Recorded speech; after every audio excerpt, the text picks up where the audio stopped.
Okay, so tonight's speaker addressed a standing room only crowd in Yachats 2 years ago, and was so well received the Academy has been looking forward to having her make a return visit to us. She is a professor at Oregon State University, where she has a joint position between the Department of Environmental and Molecular Toxicology and the School of Chemical, Biological, and Environmental Engineering. She studies how very small substances called nanomaterials interact with cells, tissues, and systems of plants and animals. She works to determine how the widely used particles in manufacturing and consumer products affect the health of living organisms. And I want to introduce Dr. Stacy Harper.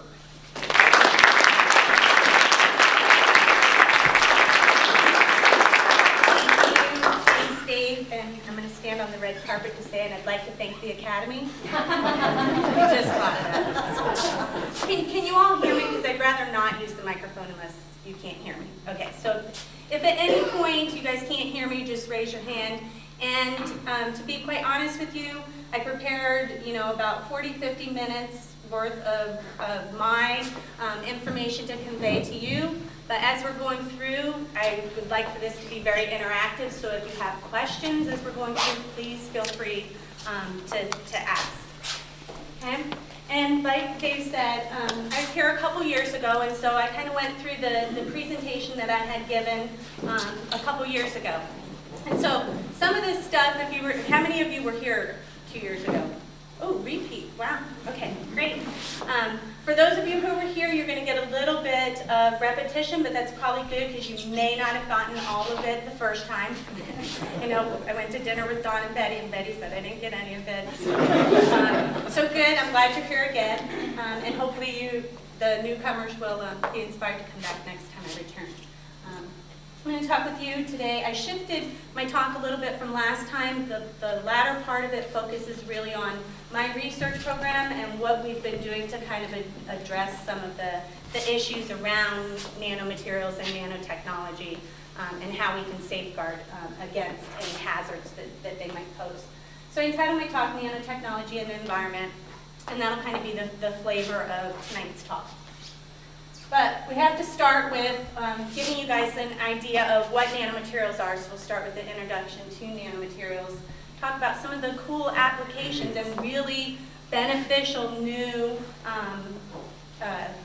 products that are going to come from this that could revolutionize our society and could lead to many, many benefits.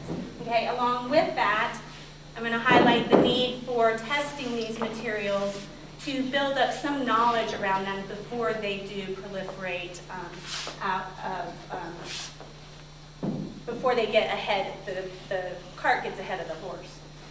Then I'll talk with you, and this kind of focuses on my research, on environmental health and safety issues around nanomaterials and some of the really complicating factors that make it really hard to get at what the impacts are potentially going to be.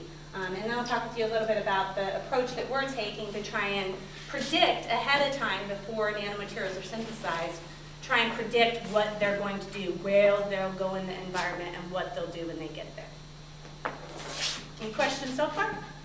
All right, we're all on board for the ride? Just as an introduction, what is a signature researcher? What does that mean? Okay, that means that part of my hire at Oregon State University was supported by the Oregon Nanoscience and Microtechnologies Institute. So they basically put in some matching funds to help me start up my lab. And as part of that, I'm a researcher within that network of researchers. And it offers, they have facilities all over the state that are kind of open facilities so that researchers can share information, can share large equipment instead of having to purchase their own. Could I ask who is funding most of the research? Of my research? Yeah. National Institutes of Health right now is funding the vast majority of my research. I have some funding from the National Science Foundation, some funding from the Army, Air Force Research Lab, and some other smaller ones. National Cancer Institute on a small subject matter expert grant. Thank you. But the vast majority is covered by, I got an award, actually it was shortly after coming here last time, as the Outstanding New Environmental Scientist, and it gave me $1.9 million for 5 years to cover my research program. And that's what I'm going to talk with you about the start of that today. Okay? Yeah, thank you. Of course, they said, here, you get this, and then they said, oh, we're going to cut this by 10% this year. We'll see next year, so I'm holding my breath. So hopefully I'm still funded. All right, so this is what we're going to kind of cover today. But I want to start with, what are nanomaterials? So people that were here last time, I'm sure you have at least an idea. Can you share with the group what you think nanomaterials are? Yes? I believe they're molecular in the sense of small analysis of very tiny things. They're very, very small, that's for sure. Molecular is actually smaller than them. So if you think of a chemical or a molecule, it's typically smaller than that. So nanomaterials are really an arbitrary class of materials that we've carved out and said, this is a new class of materials, okay? Their basic definition is that they fall between 1 and 100 nanometers in one dimension, okay?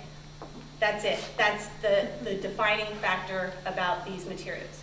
So why do we consider them all new and novel?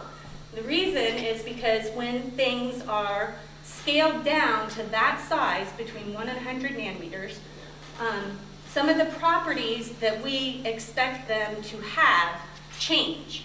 And they change in sometimes unpredictable ways.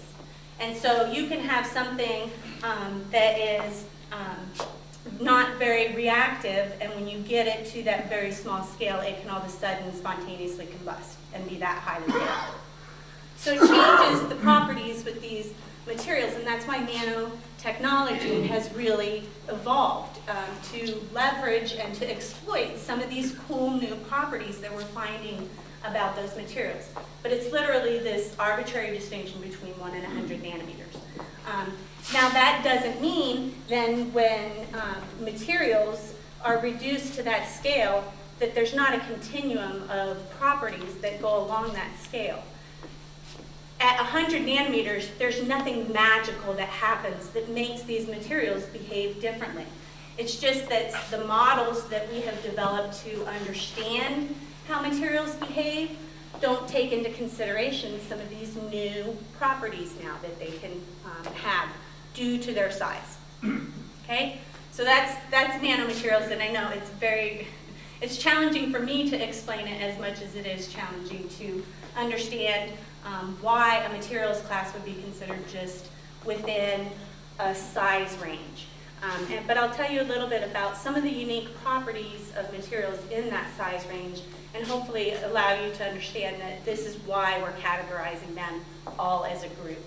Okay? Because we deal with a lot of metals, and you would think that metals toxicologists would be studying those.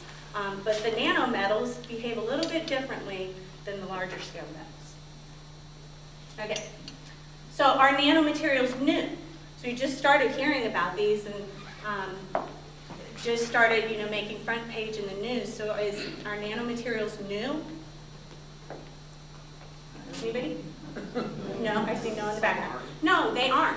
They're naturally occurring. There are lots of naturally occurring nanomaterials, okay? From natural combustion processes like volcano eruptions, you have a lot of carbon-based nanomaterials that are released in that, okay? We can now see them, so we now know that they're out there, but they've been there all along. They're not new.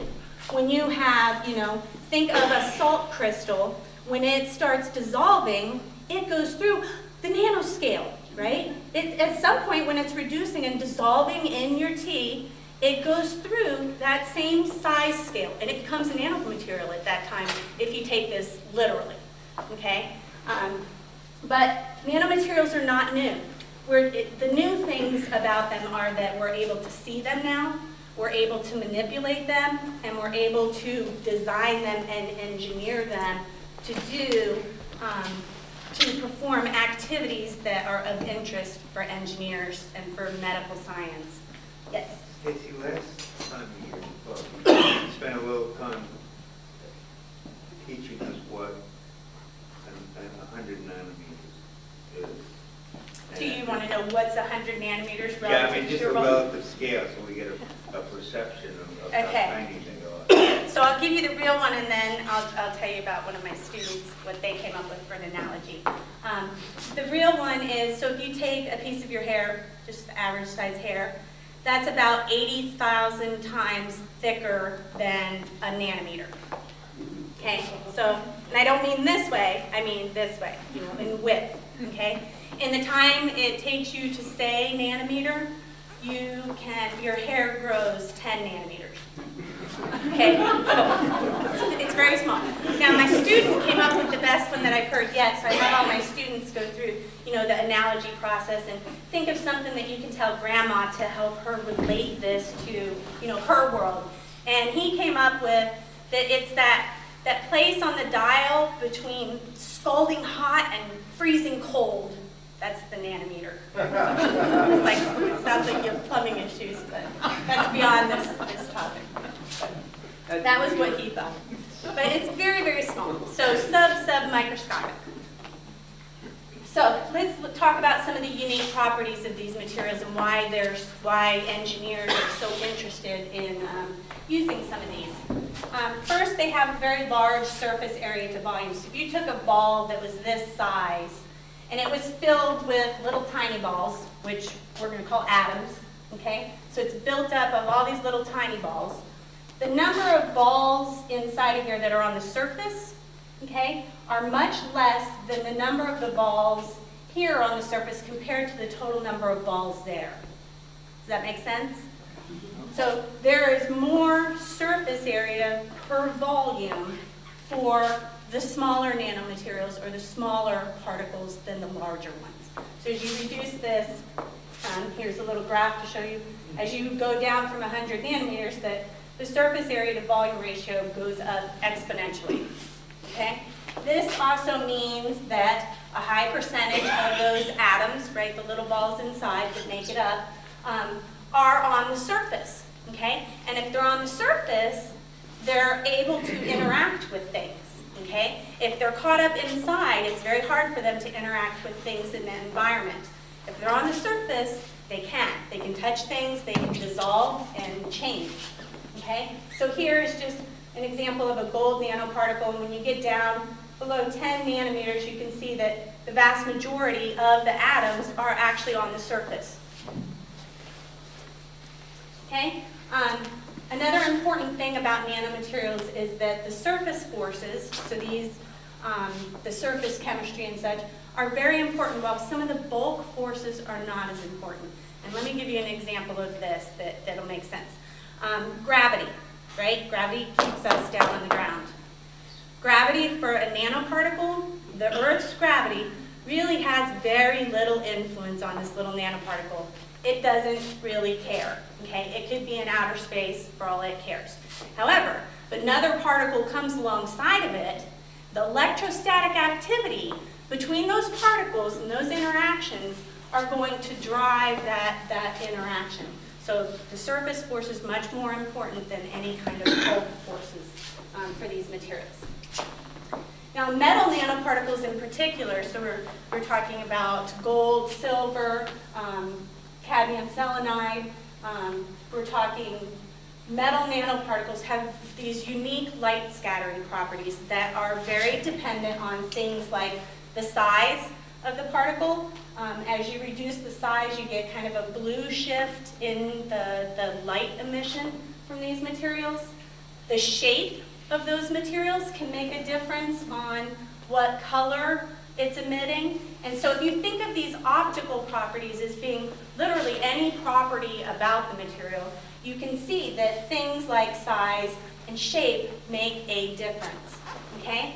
Some of the metal particles can also exhibit what's called plasmon resonance, where they can actually oscillate with the waveform of a signal instead of just having surface atoms interacting. So they act as almost like a superatom, where they work, the whole particle itself works together. Then we have semiconductors, and in the semiconductor field, everybody's heard of semiconductors. Okay, so semiconductors have been around for a long time. The semiconductor industry has been working with nanoparticles for a very long time.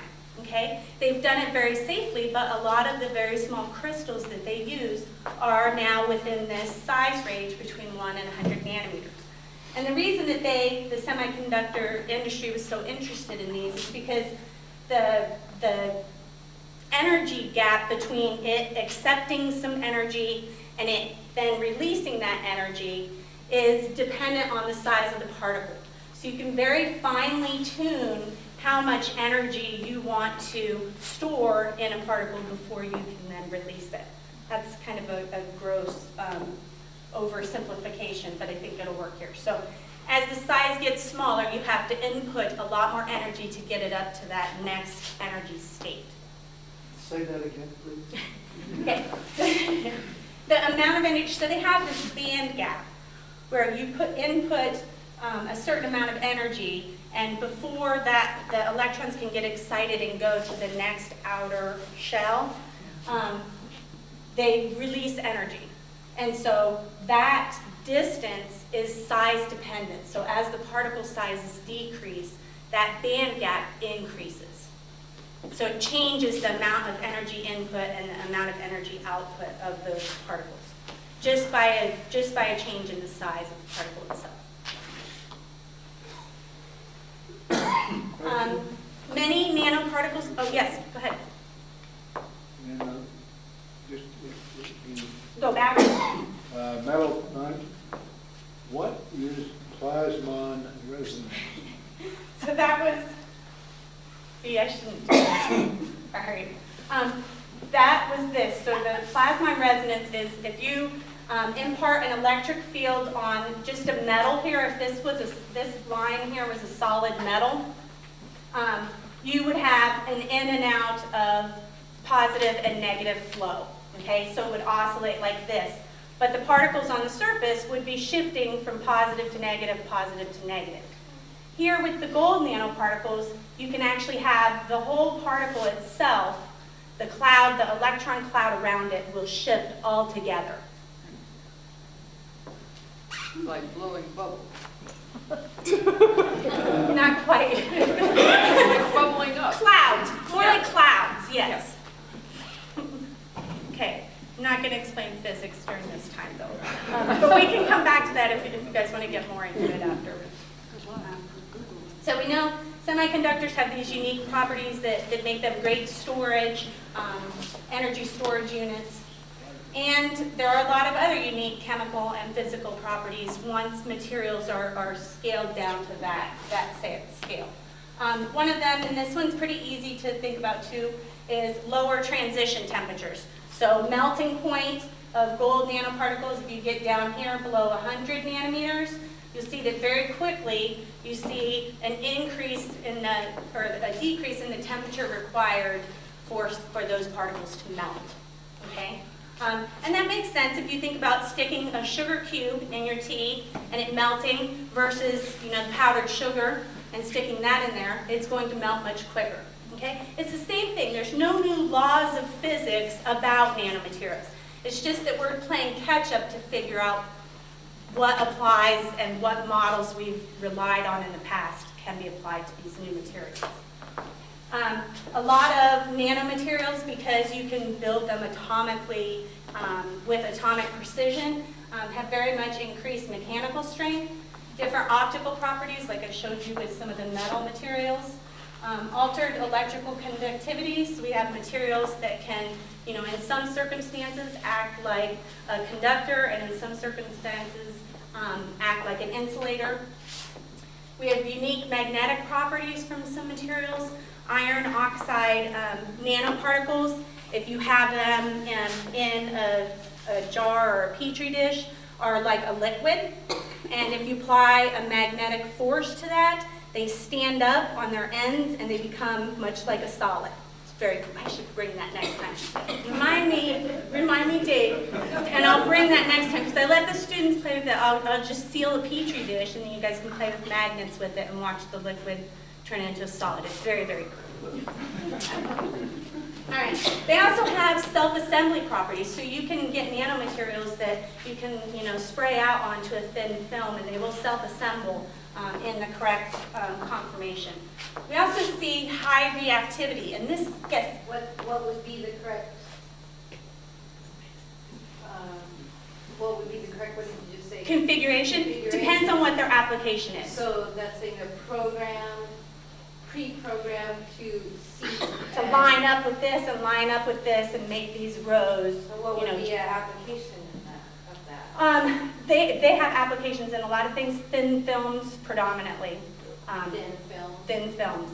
Would be used in what kind Computers. Thin films can be used, yeah, and that they can be used on window linings, they can be used on the And what would the purpose of that? telescoping industry, yeah. What would the purpose of that be? It depends on what they're trying to accomplish. So it depends on what their end product is as to what materials they would pick and what the purpose of it is. And the possibilities are infinite? It could be, yeah. I'm not an expert in thin film, so I would give you some more concrete examples, but I don't know. All right, so. On that particular point, aren't you talking in terms of thin film technology, you can use nanotechnology to essentially make a window opaque? Yes. So by drawing blinds, by just throwing a switch, and all of a sudden the house is dark from the outside. Yep, or layering it with the E3 type materials, sunblocks that are, now invisible, that you could actually embed in the thin films. Yeah, so like I said, applications are endless. And, nanotechnology is in a lot of the things we already are dealing with in our daily lives, and it's just going to advance further. But we can have a discussion at the end about, what that looks like for society in the long run.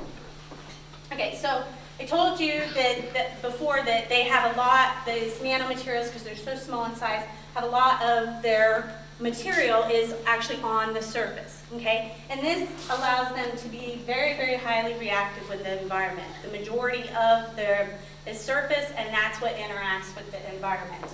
And I wanted to show you this image. This is a scanning electron microscope image taken at University of Oregon. I'm from Oregon State, but yes, I work with researchers at U of O to do cool stuff like this, which is imaging of a droplet of erbium oxide nanomaterials. Okay, and these materials were 20 nanometers. The original particle that I got was 20 nanometers. When I measured this under the microscope, it was about 400 nanometers. So that's much bigger than what I thought I had.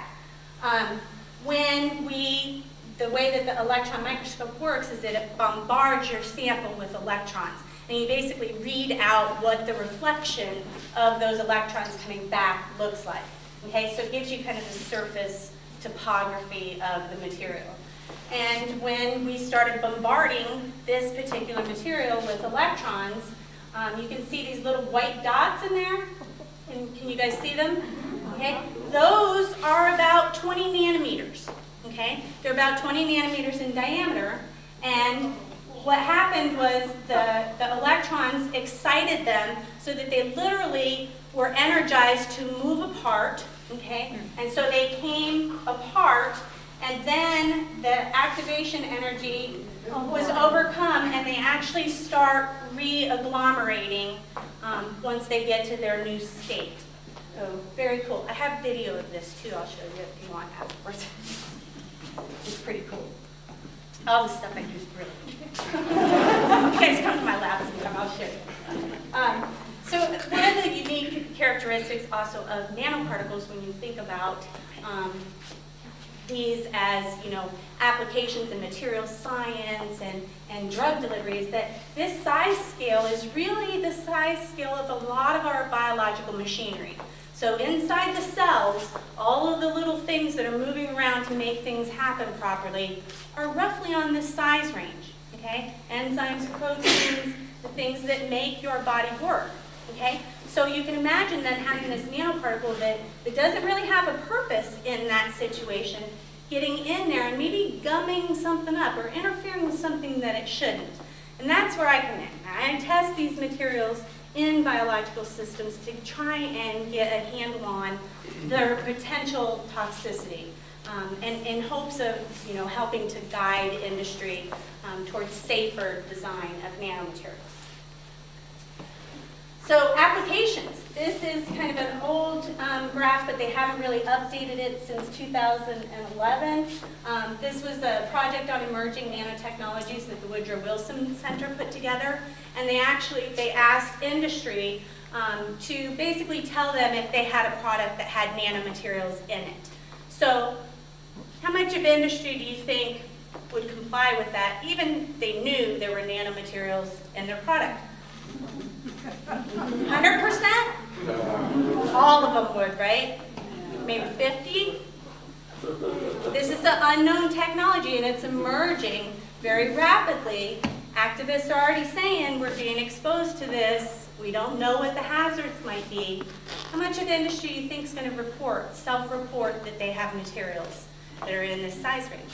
Very few. And in fact, in other countries where they gave this voluntary reporting measure, found very dismal response, dismal. But of those that have reported, we see a trajectory from just 2006 to 2011, 521% increase in consumer products that have nanotechnology in them, okay, or nano-enabling technologies. So it's growing, and it's probably growing more rapid than what we actually have a picture of, given that we aren't capturing all of the industry out there. Oops. Oh, I don't want to blind you on this. Lasered you, sorry. Okay, so some of the applications, and these are kind of repeats from last time, so you guys will find these familiar. In health and medicine, this has really been one of the areas where we've made major advances, and using nanotechnology. So these are some nanoparticles. So you have a nanoparticle core here, and you can decorate it with some sort of stabilizing shell, and then you can attach things like therapeutic agents.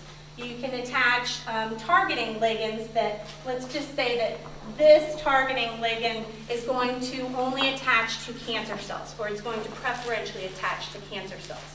Okay? Then this particle, with the drug that's attached to it, can circulate through your system until it hits cancer cells. And that's where it's going to stick. And it's going to stay there, and once it attaches, you can have some sort of conformational change that then allows the drug to be released right there. Okay? Even better than that, if this is a gold nanoparticle and you target them directly towards a tumor and they congregate in there, you can use radio waves, because remember I said the metals, they have these unique plasmon resonance. Okay? They will excite and actually heat up the tumor and kill it that way. So just using radio waves. So literally like sci-fi, Star Trek, Scotty stuff, radio waves. Okay?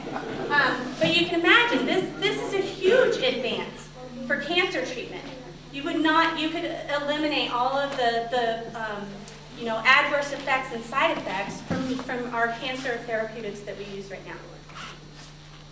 So many advances, and if you think of things like regenerative medicine and prosthetics, making them safer, making them more durable, making them impenetrable, those types of things. I have a question. Yes? Is this an affordable technology? Because so much of the medical care we do have in technology is not available, accessible to so much of the world's population. Is this an affordable technology that will make medical care more accessible for general population? Hopefully. So one of the big promises of green nanoscience is that we can make things cheaper and stronger with less waste, and those type of things. So it really, number one, it depends on the application. If you're talking about gold nanoparticles, gold is expensive.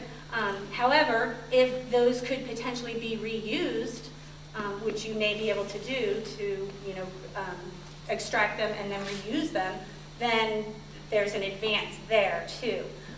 So as far as it being cost effective, I know that there are a lot of people who are in nanotechnology just to do that. There's an Oregon-based water purification company, and their sole mission is to make water affordable for every third world country out there. 3 cents a gallon, and that would be for developed countries. The other countries would get this technology for free. And so it depends on the application, and it really depends on the companies too. May I ask? If I have a cancer body and I use your grow technology, I can then use the radio waves to kill that cancer. But now I have a dead, decaying body inside of me. Don't I now have another problem? Yes, but your body can deal with dead, dying cells. Your white blood cells will go and gobble those up. Okay. However, what they can't deal with are cells that are overpopulating and overrunning them and overwhelming them, like cancers typically do. So I guess if I weighed the pros and cons of that, I would rather have the tumor ablated, and you could potentially then have it removed if it was an actual tumor. But for those blood diseases, lymphomas and stuff like that, where you don't have an actual target organ, something like this looks really, really promising. Any other questions? Mm-hmm. And the particle itself doesn't look like something that your immune system has to deal with, produce an antibody to attach to the gold thing. It depends on what type of nanoparticle, and we really don't have a good idea on what our cells can and cannot identify as far as a nanoparticle goes. So when nanoparticles come into the bloodstream, into a human body, they get coated with proteins. There's no naked nanoparticles floating around. They get what's called a protein corona. So the proteins attach to them and kind of disguise them in the body, oftentimes. If they're made of certain elements, the cells will actually have specific receptors that will bind them and then pull them in and gobble them up. So it really depends on the type of nanoparticle that you're talking about. Okay, in electronics, I show you this image. This is, transistor that used to be in a big box like this. This is the transistor that's actually in this image here on top of a red blood cell. So this little raft here is a red blood cell. So very, very small, making things much smaller in the electronics industry, and you guys all realize this with the, our ability to carry a computer in your pocket now, basically. In cosmetics, remember we used to get the zinc oxide face, all the lifeguards at the beach had the white nose, like this guy. This was because the old formulations had a mixture of different particle sizes, and they scattered light willy-nilly. They'd scatter it this way and scatter it that way. Well, your eyes perceive that light, okay? So when it's scattered in that manner, you see white or opaque. You can't see through it. If you then reduce all of these particles to very, spherical, very homogeneous, and very small size, then visible light is basically reflected back out and not scattered, which means you can't see it, okay? But these particles still serve as a very effective physical barrier against the sun.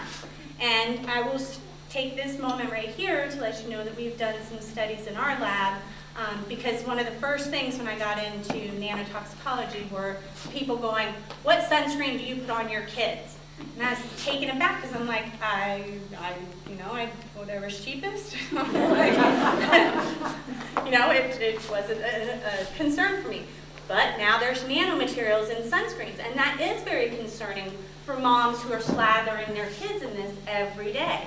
Okay? There's probably not a more used personal care product than sunscreens. Okay? Okay, in the Pacific Northwest, maybe the exception, but in other places where the sun shines mostly, this is a reality. And so thinking about this, you know, to me, when people were saying, well, do you put sunscreen that has nanomaterials in it on your kids? And I thought, I have no idea, do I? So we did some studies in the lab. Some that have, you know, oh, go ahead. I'm just wondering why the nanomaterials are harmful. They may not be, and not all of them are. And that's what we're finding, and that's what the sunscreen story is going to tell you too. So we thought, we tested a series of, you know, different sunscreen formulations, and we literally just mixed them up with water, like if you went into a pool or you went into the aquatic environment and jumped in a lake and the sunscreen came on. We're exposing embryonic fish to this and looking at any effects on the fish. In doing so, we thought going in that those that had the nanoparticles in them were going to, for some reason, be more toxic. But we found the absolute opposite. Those sunscreens that had the nanoparticles in them as the active ingredient were much, much less toxic than those that had the chemical ingredients that are blockers. And there were actually 3 chemicals that came out at the top of the list on all of the ones that were toxic. There was 3 chemicals that came out as the leaders of being in each one of those for some reason. So nanotechnology and nanomaterials oftentimes are a better alternative to our standard chemicals and chemical applications. Even though we live in the rain, should we know what those chemicals are? Yes. Yes, but you're going to be hard-pressed to find that out. The exact formulations, you're going to be very hard-pressed to find that out. Why? They don't tell you on the label. Oh. No, it's proprietary, confidential business information. And I've been dealing with that a lot since I got into nanotoxicology. Because to me, if you're looking at the toxicity or the environmental health and safety of something, that should be information that's shared. If you know the key to making something safer, that's information that I think should be shared. But business disagrees with me on that, and that's a shame. Yeah. Okay. So in agriculture, nano food, and I'm not talking about like really small food that you can't see, 1,000 times smaller than your hair. That would be a horrible diet. Nano food is any food product that comes from nanotechnology or nano-enabled equipment. But what we do have on the market right now are some food packaging. Okay, these will keep your food fresh. They have silver nanoparticles that line the insides of these containers, which will keep the bacteria away. They're used as antimicrobials, and silver's has a long history of being used as antimicrobial. But these silver nanoparticles, I showed you that the metal nanoparticles can behave differently under certain circumstances. So what do you think microwaves might do to the silver nanoparticles? Now they did studies with these containers looking at would they leach off the nanoparticles? Do you think that included the microwaving it? No. Who doesn't microwave a food container? I mean, that's what they're there for, right? That's why you put food in there, because you're going to heat it up later. But these you can buy on the market now. And lots of other products that are in the agricultural sort of realm. Nano-herbicides and nano-pesticides, I think, are starting to make their way through registration processes, but the EPA is really going slow with these companies and requiring a lot of additional testing to prevent outcry, I think. Okay, so engineering. So we have the ability to have enhanced strength, bottom-up assembly, and this means building things, atom by atom. Instead of starting with a big block of wood and carving out what you want, and all of that dust and pieces that you cut away are then going to be waste. Okay, instead of building it that way, if we took nanocrystalline cellulose, which is the basic building block of wood, but it's real. This is real. I study nanocrystalline science. You build that same thing, nanocrystal by nanocrystal, you could conserve on waste, okay? Energy that's put into it if you make it self-assembly. That's not real right now, but it could be if that's where we wanted to go as a society. But bottom-up assembly is one of those processes that nanotechnology allows us to build things atom by atom. Build things from the bottom up instead of top down, which is the way manufacturing has really always gone. Again, self-assembly saves energy, and some nanomaterials are providing alternative energy. So some of those semiconductors are useful for the next generation solar panels, where they can then very discreetly pull in that one single wavelength and be able to harvest that energy to its optimum. Okay? Yes? I'm just wondering what that symbol is. That's a beaver's logo. No, I mean the one down there. This one? No, the 7 times 10 down there. What Oh, is that's micrometer. that? Okay, micrometer. Right. So this is 7 by 10 microns. And then some of these little pieces in here, these channels that are carved out in here, are at the nanometer scale. Pretty cool, huh? Yes?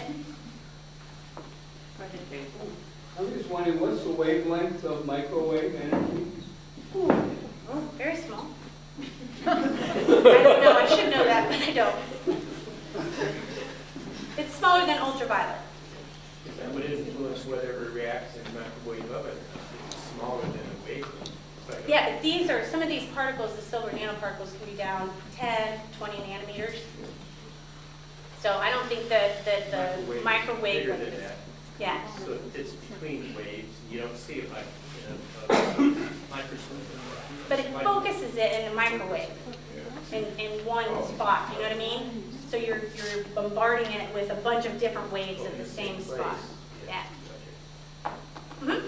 To what degree are the energy savings of bottom-up assembly and self-assembly offset by the energy that goes into making the nanoparticles? I don't know. But I just recently met a professor at Oregon State who does cost analysis. He's in the public health department, and he does cost analysis for environmental health and safety. What we're trying to do is we're putting together a proposal to actually look at kind of the cost-benefit analysis of applying environmental health and safety securities up front as opposed to downstream. But that's another interesting way to look at it. Yes, did you have a question? Yes? Since litho means stone, I'm wondering what soft lithography is. Being able to etch into soft, like organic materials. Okay. Okay, and in the environment, nanotechnology really has the potential to help us with remediation, with water filtration specifically, in sensors, in green energy, and efficient manufacturing. And so here I have zero-valent iron, and this is something that zero-valent iron is really good in water systems at taking chlorinated bad chemicals and converting them into things that are less toxic, okay? The zero-valent iron nanoparticles can get into places that zero-valent iron larger particles can't, okay? So the way that they've done water treatment in, say, a Superfund site or a contaminated area, the way that they've done that in the past is they put down basically a liner, okay, some sort of barrier that the water has to filtrate through, and that's where it's converted to a less toxic species, okay? So it has to go through this barrier. With nanoparticles, they take these zero-valent nanoparticles in a slurry and can inject them straight into the water plume, the contaminated water plume, and they can move around and do their job and decontaminate in areas that couldn't be decontaminated before. So very useful in that application. And there have been field studies now looking at the efficacy of this, okay? But me as the toxicologist, you know, I put on my toxicology hat and I go, what if these nanoparticles go into those very contaminated sites, and then they take some of the materials that they're not decontaminating, And they give them a piggyback ride to another location that makes them more bioavailable. It makes them more, accessible than they would have been normally. But there's always those what ifs. But that's my world. So here, of all of the nanoparticles used in remediation, we see zero-valent iron is one of these that's traditionally used. And a lot of that use is in groundwater in these applications, like getting rid of the chlorinated compounds. Okay? Mm-hmm. Yeah, any use remediation for like oil spills at this point? Yeah, so some really cool things came out after the 2010 oil spill. One of them being, they called it a nano sponge, which was basically some carbon nanotubes that they made into a sponge-like thing, and they could use that to actually filtrate or absorb the oil and retrieve it from the water. But they can also use some of these, if you think of future advances in oil remediation, you can think of things like these self-assembling materials to be able to kind of encapsulate an oil field or a flow on top of a water. Like that soap will do that in the ocean. Yep. So if you apply the nanotechnology to a detergent property and then could apply it, it would actually harness and corral it. And if you made that in a big film that you could just kind of wipe over the surface or drag it over the surface of the ocean, that may be helpful. Yeah. Lots of ways it could be done. I just want to say hooray for the toxicology questions you're talking about. I mean, it just, they're so needed in terms of something that might look like a really good idea and then doesn't get tested, all the unintended consequences before it proliferates. Right. Well, and you can't ever test for all of the unforeseen consequences. I mean, it's impossible. And you can't, stifle the technology by going, we can't use any of this until it's proven safe. What's proven safe? You know how many chemicals are on the market that have never been tested? No. The benefit that they have with those chemicals is that they can go look at the structural formula of it and go, it looks like this other chemical, so it'll probably behave like this, and they can pigeonhole them. With nanotechnology and nanomaterials, we don't have that luxury at all. We're not even close. Yeah. Okay, so on environmental applications as well, we can build things like sensors that can just bind one particular toxicant, one molecule of one particular toxicant, and tell you that it's in the sample. So very low level detection sensors. Okay, this is that water filtration company that I was telling you about that's Oregon-based. And I have to give credit to Lisa Farman. She put this slide together, and it has great animation. So they start with this low-cost substrate. So again, her goal starting off was to be able to give the third world countries free water filtration at the cost of developed countries paying virtually 3 cents a gallon for the same technology. Okay? So starting with a low-cost substrate, and then you come in with this nano-enabled coating, okay, which is basically some cheerleaders that are bound on both ends. And then you have the water flow over this system, okay? The water will go right on past because these aren't set to bind water.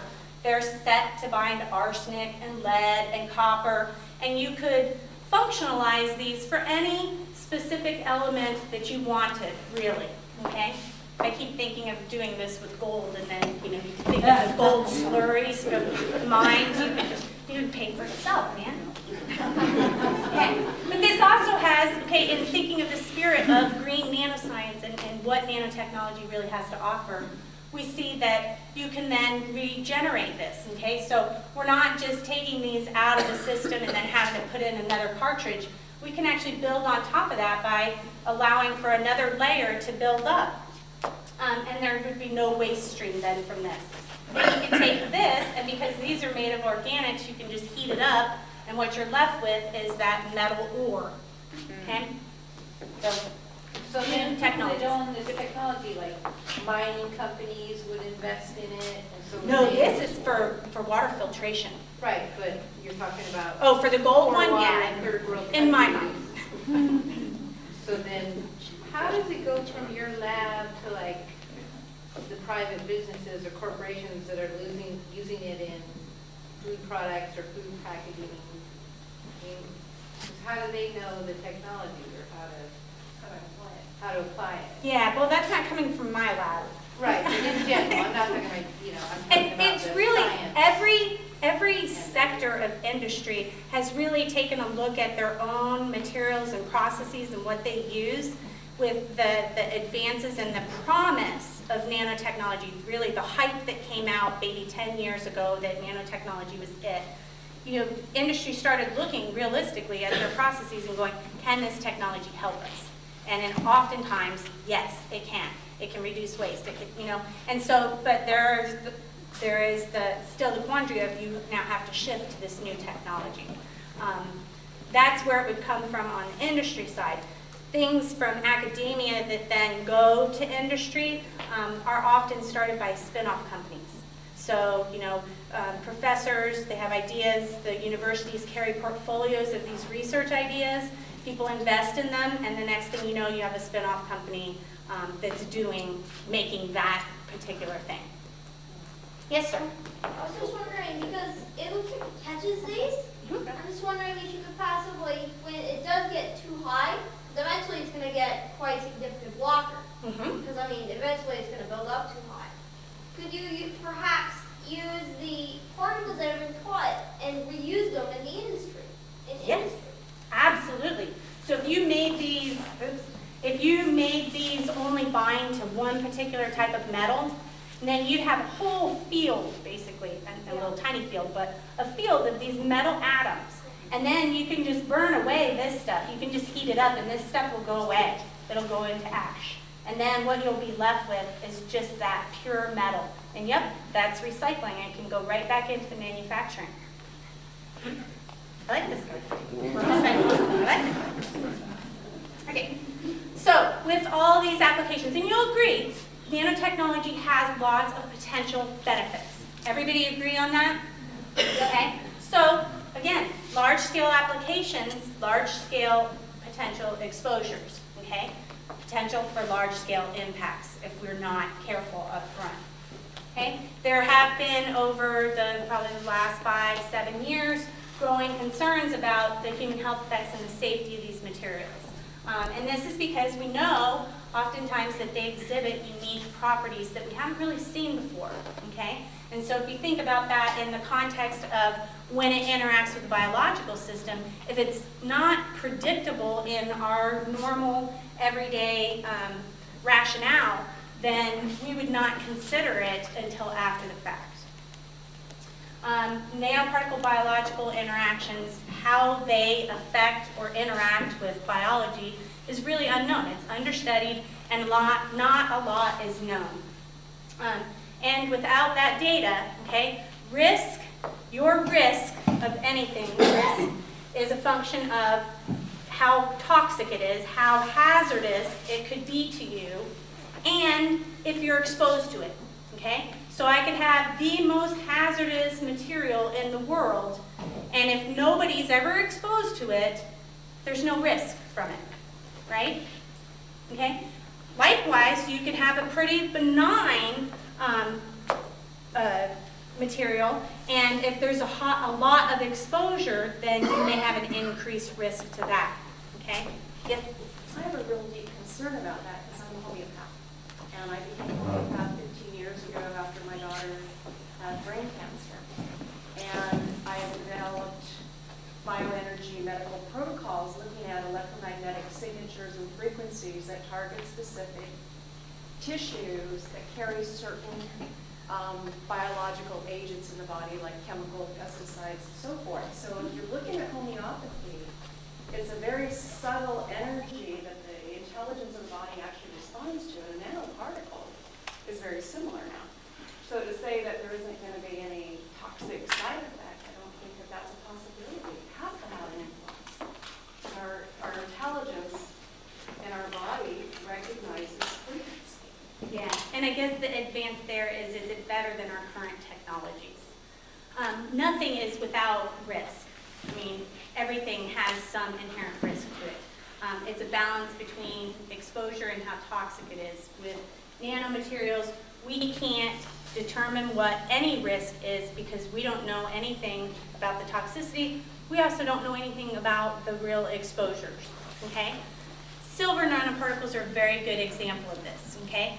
They were the first one kind of on the EPA chopping block to be regulated differently than silver itself, okay? And this caused a big stir, and it caused an influx of funding to study what silver nanoparticles were going to do and how they were different than bulk silver and silver ions. And what we came up with was that they're really not. It's a surface area effect that looks like it's because it's a nanoparticle size that's driving it, but it's not. It's really a surface area effect. So just, I'm sorry, this is going back a little bit to when you're talking about a balance of risk and exposure. Things like carbon dioxide, toxicity and exposure, and things like carbon dioxide would have a huge risk, because they both have a huge amount of exposure and they're very toxic. And that's why global warming and CO2 carbon footprints are really in everybody's vocabulary. The public is very much aware of those things because of the importance and because we do know something about the toxicity of them and about the exposure to them. With nanomaterials, we don't know either of those, so for people who are concerned about them, it's really alarming because we don't have either side of that equation. If we knew, that they weren't very toxic, then we wouldn't really be as concerned about being exposed to them. Does that make sense? Yes. I'm just wondering, in the future, we will be if these things become popular, like nanomaterials, well, at least we'll know one side of it, exposure. Right, Yeah, right. we'll know the exposure side of it. Yep, but we don't want to learn that after, after we've all been exposed to it for a long time and then go, whoops. Yeah. Yeah. It makes no difference. Yep. All right. We've also found in nanotechnology, when we're studying nanomaterials, remember some of the metals that I talked about, how they have these different optical properties? Okay? A lot of times they interfere with some of our standard chemical analyses, some of our standardized protocols that we use to assess the toxicity of something can be interfered with by the nanoparticle itself. So you can get lots of false positives or you can get lots of false negatives, but regardless, the test protocols may need to be adapted, and we don't know which ones until we actually address them protocol by protocol to understand what interferences might be occurring and move forward with test protocols that we know are acceptable for nanomaterials. Nanomaterials are extremely diverse and complex. I'm going to get into a little bit on the physical chemical properties, but a couple of other considerations is the dose metrics. So for chemicals that you're exposed to, we have a very standardized way of measuring those. It's always mass-based. So you always say, milligrams per kilogram of animal was given as the dose, right? Or milligrams per microliter was in the exposure solution, okay? So you have milligrams. We know what that measure means. That's the mass of it. With nanoparticles, mass-based evaluations in toxicity sometimes give us wrong answers, okay? Because the surface area of these particles is what's driving those responses, okay? And so it's really about the total surface area that's exposed to the organisms as opposed to the mass. Problem here is a regulatory system is not set up to deal with that, not in the least, okay? So particles are treated on a mass basis just like any other chemical or material in solution. Yes? Is there a unit of measure for these surface capabilities? So we can get at surface area by theoretical calculations. Yeah, Okay? I'm talking about interactions. I mean, a measure for that. There's not really a direct measure. There are some measures of surface area that give you kind of an idea of the overall topography and surface area, but they're very dependent on the material type as to how well they work. So it can't be a standard for all materials. The dose metrics, if you do things mass-based, then sometimes it looks like all the time that the smaller particles are more toxic. And on a mass basis, they are. But if you do it by surface area, you can see that there is actually no difference in toxicity between the small particles and these large particles. It's all a surface area effect. And that has come out very clear with silver nanoparticles. And there's no reason to believe it's not that way with other metals that leach iron. Last time you talked about the difficulty because once you start to examine something, but just by the very techniques that you use and the technology there changes the surface area, the volume. And you even showed like the one picture you showed of the 20 nanometer becoming a 120 nanometer. And that's so, I mean, that's just compound. Yep. Are things getting better in that regard in terms of being able to? No, unfortunately no, but you just brought me actually to my next point. Thank you. So the transformation and dynamic nature of these materials. So as you pointed out, 3 years ago I said, just by you evaluating these materials, just by looking at them, you're actually impacting what they can and can't do. In addition to that, once they get into the environment or into biological systems, they change. They're transforming. Okay? When they're in, aquatic environment, they may be leaching off ions. When they get next to organic matter, they may, attract that organic matter and coat themselves with that. It's not like they're physically coating themselves with it, but by function of chemistry, they get coated with these materials. And so they're dynamic, which chemicals, for the most part, aren't. When you give an administration of, a certain, this milligram per kilogram exposure, you know that that's going to stay the same. Okay, it is what it is. With nanoparticles, if you take, just think about cells in culture in a petri dish, and you're going to expose them to a certain concentration of nanoparticles. Those nanoparticles don't just float around in equilibrium like chemicals do. Okay, remember what happens when they get close to another particle?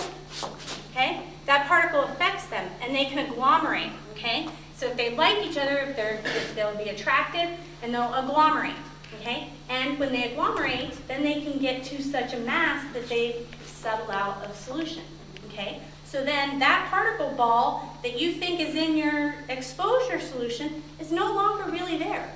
You're no longer exposing it to that, okay? This is something that toxicologists, nanotoxicologists we're still trying to get our heads around, because we have to think about things really differently than what we do in traditional toxicology.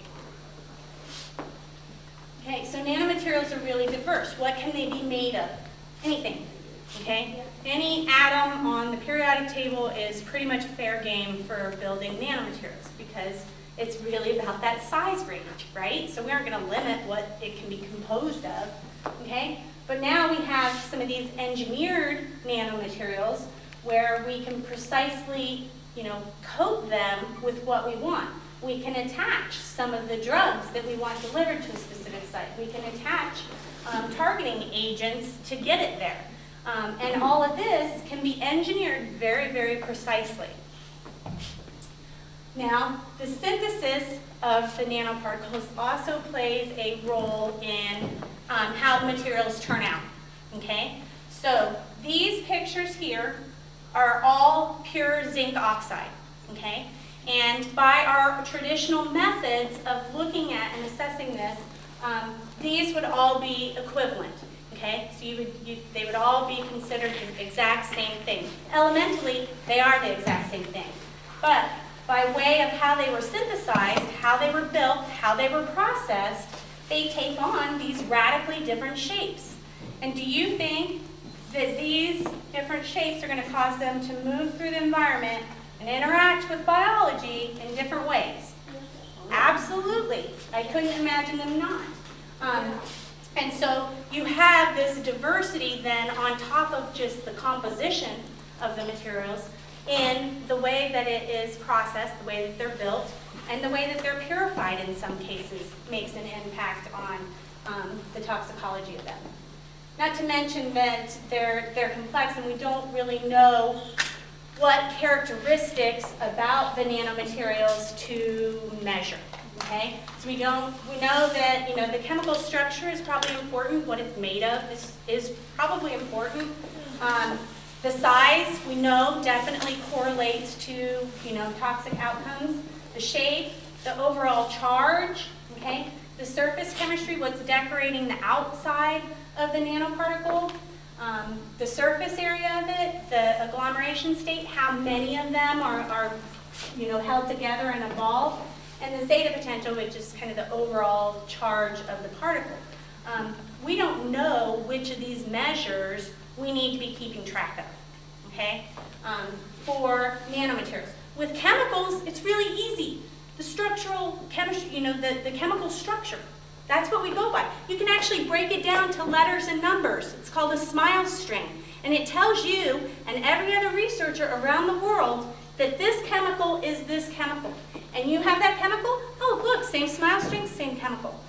Nanomaterials, I can say here's an apple and I'll give you a banana and you'll think it's an orange. And nobody's talking the same language. Not to mention the fact that in the nano world, we're dealing with physicists, we're dealing with electrochemical people, we're dealing with engineers, we're dealing with now a little bit of toxicologists. And all of these fields have their own terminology that they grew up in. So colloidal chemistry, looking at large particles in water, is a very old school, okay? There's a lot of information and literature out there on that. Then you move down into that small scale, and a lot of those preconceived notions we had about those materials break down, okay? And it's because of these differences in whether gravity affects them, their optical properties, those type of things. Okay, so, woo. Is it really almost 8? Holy crap. Yeah. I am very sorry, I was just, okay, I'm going to finish up really quick, but I want to show you just a little bit of my research. So I look at investigative tools to measure the physical and chemical properties of these materials. And then we try and do rapid assays. And why would we want to develop rapid assays? Find out soon. Because they're rapid. We need this information quick. What is an assay? An assay is a test. Okay, so an assay is usually it's the protocol and it's the test, how you do it and how you measure the toxicity. Okay, so we're trying to try and think of new ways and quicker ways to get at those measures of hazard and exposure, because they are what tell us what risk we have. Okay, the only way that we can do this, you saw all of the things about nanomaterials and what you can consider. The only way to get at this is really through informatics, using computational tools and analyses, because trust me, just one assay's results on one nanomaterial is extraordinarily challenging just to try and keep straight in one person's mind, let alone try and share that information across platforms. So informatics is really key. And it's almost 8 o'clock, so I'm going to end with that. I have some additional slides if you guys want to talk about my research more in depth. We can do that, but I'd really like to open it up for questions and discussion for a little bit. Could you talk a little bit about the regulations? Currently, I know industry is self-reporting the use of them, but is there any other limits on what they can do? Yeah, so regulations, the EPA and the FDA have really, taken a lot of criticism over the past couple of years on their response to it, but they really, I think, have come down on the side of feeling like the framework for regulations for chemicals is really fine to encompass nanomaterials, with certain caveats. So using some of the old school regulatory things that have been in place but not really used, like significant new use rules. Right. Those type of things can allow you to then take that next stage to go hand in hand with industry to test their materials and to help them. Because the fact of the matter is that EPA doesn't know what to ask for any more than we know what's driving it. And so if you ask industry, if you say, we need information on your nanomaterials and we need this, this, and this, they're going to say, what is the scientific basis for that? And they're right. We don't have a scientific basis for it. And for the most part, you know, in my lab, I've tested, you know, over 200 different nanomaterial species, just in individual nanomaterials, and found less than a dozen that appear to be problematic. So, you know, are they more toxic just as a virtue of their size? You know, early on, it was, you know, this function of people didn't think about it in the right dose metric. And that could have led to a lot of papers coming out and going, these smaller particles are way more toxic. Well, yes, they are on a mass basis, but that doesn't mean that they're inherently more toxic. Yes. Is there anything being done to try and find out if there's a whole other set of nanoparticles that are 1 million times smaller than the ones you're working? 1 million times smaller? You know, Quarks? An impressively smaller size than what you're dealing with now. I feel sorry for those researchers. No, and what we're trying to do now is trying to pull those rules and lessons learned from the larger macro scale and try scaling them down and seeing if we can draw some conclusions. And trying to focus it basically per materials class. What can we draw from what we already know? I mean, for crying out loud, we got to have something to start from. Stacey, I think that maybe what Dennis is talking about is maybe down to quark level or maybe prions or even smaller. And so you're talking about the quantum physics down at that level. Right? So what we learn at the nanoscale, we may be able to translate down there. But I'm not really confident in that since we can't take the macro and inform the nanoscale. Thank you for clarifying. Yes? Stacey, what are some of the problematic toxins that you're aware of at this point that maybe we should be aware of? The nanoparticles? Particles that you, in your research on a biological system, are See, impacting. it's not just a particular class. So I did a study on a series of dendrimers, which are polymers that are used at the National Cancer Institute. They're studying them for drug delivery systems and for cancer therapeutics and stuff like that. Of those, I looked at a series of 40 of them and studied, you know, did the toxicity evaluations, and then went back and found that all of those that really had some sort of adverse biological response had a mean termination on the end. So with that information, for those drug delivery and those materials that they want to be biocompatible, that would be a surface chemistry to avoid. So we're trying to take kind of this iterative approach to, okay, it looks like this relationship might hold, you know, and using kind of this paradigm, looks like this relationship might hold. Can you make us some materials to test this specifically? Then we test it, and then we build to the, you know, we build the knowledge base up. And hopefully we'll build the knowledge base up to a point where we can predict ahead of time, before we even synthesize the materials, what their potential properties are going to look like and where they're going to go and what they're going to do. But we're just so far away from that. One of the charts you showed earlier, you showed the term green energy.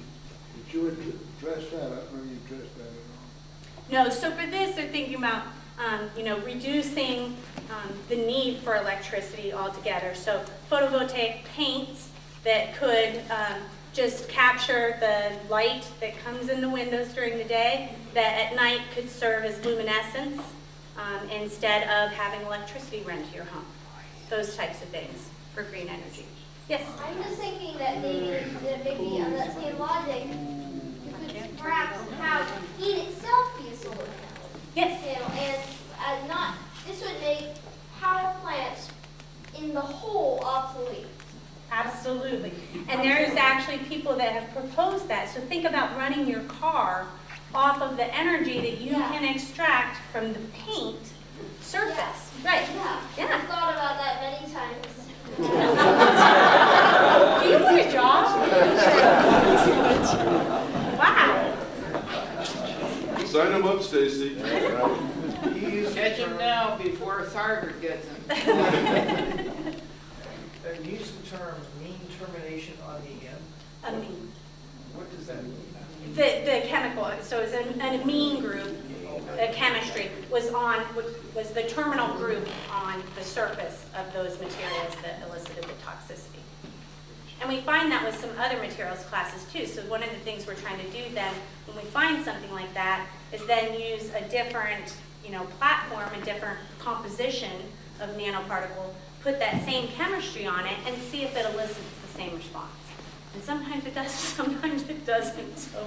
I have two things. Has the targeted chemotherapy delivery to cancer cells actually been tried using nanotechnology? They did, no.